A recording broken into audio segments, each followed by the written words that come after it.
ವಿಚಾರಕ್ಕೆ ಸಂಬಂಧಪಟ್ಟಂತೆ ಬಿಎಂಆರ್ಸಿಎಲ್ ನಡೆಗೆ ಸಚಿವ ರಾಮಲಿಂಗಾರೆಡ್ಡಿಯವರು ಬೇಸರ ಹೊರಹಾಕಿದ್ದಾರೆ.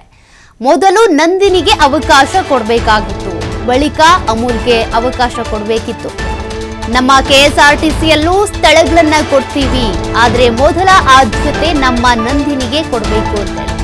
ನಂದಿನಿ ಉತ್ಪನ್ನಗಳನ್ನ ಮಾರಾಟ ಮಾಡೋದಕ್ಕೆ ಮೊದಲ ಆದ್ಯತೆ ಇರಬೇಕು, ನಂತರದಲ್ಲಿ ಅಮೂಲ್ಗೆ ಅವಕಾಶ ಕೊಡಬಹುದು.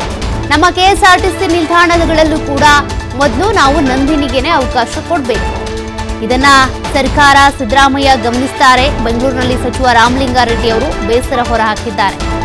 ಮೆಟ್ರೋ ನಿಲ್ದಾಣಗಳಲ್ಲಿ ಅಮೂಲ್ ಉತ್ಪನ್ನಗಳನ್ನ ಮಾರಾಟ ಮಾಡಬೇಕು ಅನ್ನೋದಕ್ಕೆ ಸಂಬಂಧಪಟ್ಟಂತೆ, ಅಮೂಲ್ ಮಳಿಗೆಗೆ ಪ್ರಾರಂಭಕ್ಕೆ ವಿಚಾರಕ್ಕೆ ಸಂಬಂಧಪಟ್ಟಂತೆ ರಾಮಲಿಂಗಾರೆಡ್ಡಿ ಅವರ ಪ್ರತಿಕ್ರಿಯೆ ಇದು. ಈಗ ನಮ್ದು ನಂದಿನಿ, ನಮ್ಮ ಉತ್ಪನ್ನಗಳು ನಮ್ಮ ರಾಜ್ಯದಲ್ಲೇ ಅಲ್ಲ ರಾಷ್ಟ್ರದಲ್ಲೇ ಹೆಸರು ಪಡೆದಿರ್ತಕ್ಕಂಥದ್ದು. ನಮ್ಮ KMF ಮತ್ತು ನಮ್ಮ ಡೈರಿಗಳು ಉತ್ತಮ ಗುಣಮಟ್ಟದ ಹಾಲು, ಮೊಸರು ಜೊತೆಗೆ ಸ್ವೀಟ್ಸು, ಬೇರೆ ಬೇರೆ ಪದಾರ್ಥಗಳನ್ನೆಲ್ಲ ತಯಾರು ಮಾಡ್ತಾರೆ.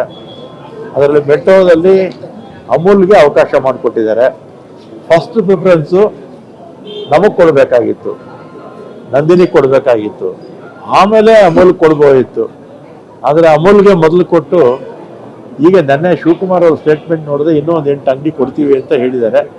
ಇನ್ನು ಮುಂದೆ ಆದರೂ ಕೂಡ ರೈಲ್ವೇದವ್ರು ಇರ್ಬೋದು, ಮೆಟ್ರೋದಿರ್ಬೋದು, ಯಾವುದೇ ಇರ್ಬೋದು, ಕರ್ನಾಟಕದಲ್ಲಿ ಪ್ರಥಮ ಆದ್ಯತೆ ನಮ್ಮ ನಂದಿನಿಗೆ ಕೊಡಬೇಕು, ನಂದಿನಿ ಉತ್ಪನ್ನಗಳಿಗೆ ಕೊಡಬೇಕು. ಈಗ ನಮ್ಮ KSRTCನಲ್ಲೂ ಅಷ್ಟೇ, ಅಥವಾ ಬೇರೆ ಬೇರೆ ನಮ್ಮ ಬೆಂಗಳೂರು ಮಹಾನಗರ ಪಾಲಿಕೆಯ ವ್ಯಾಪ್ತಿನಲ್ಲಿ ಬರ್ತಕ್ಕಂಥ ಹಾಲು ಇರ್ಬೋದು, ಮೊಸರು, ಆ ಉತ್ಪನ್ನಗಳಿಗೆ ಕಡಿಮೆ ದರದಲ್ಲಿ ನಾವು ಅವರಿಗೆ ಸ್ಥಳಗಳನ್ನು ಕೊಡ್ತೀವಿ.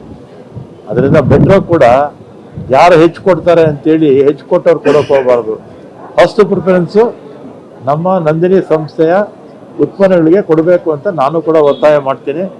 ಈಗಾಗಲೇ ಇದು ಮುಖ್ಯಮಂತ್ರಿಗಳ ಗಮನಕ್ಕೂ ಬಂದಿದೆ, ಉಪಮುಖ್ಯಮಂತ್ರಿಗಳ ಗಮನಕ್ಕೂ ಬಂದಿದೆ, ಯಾಕಂದರೆ ಅವರೇ ಸಂಬಂಧಪಟ್ಟ ಮಂತ್ರಿ. ಈಗ ನಮ್ಮದು ನಂದಿನಿ, ನಮ್ಮ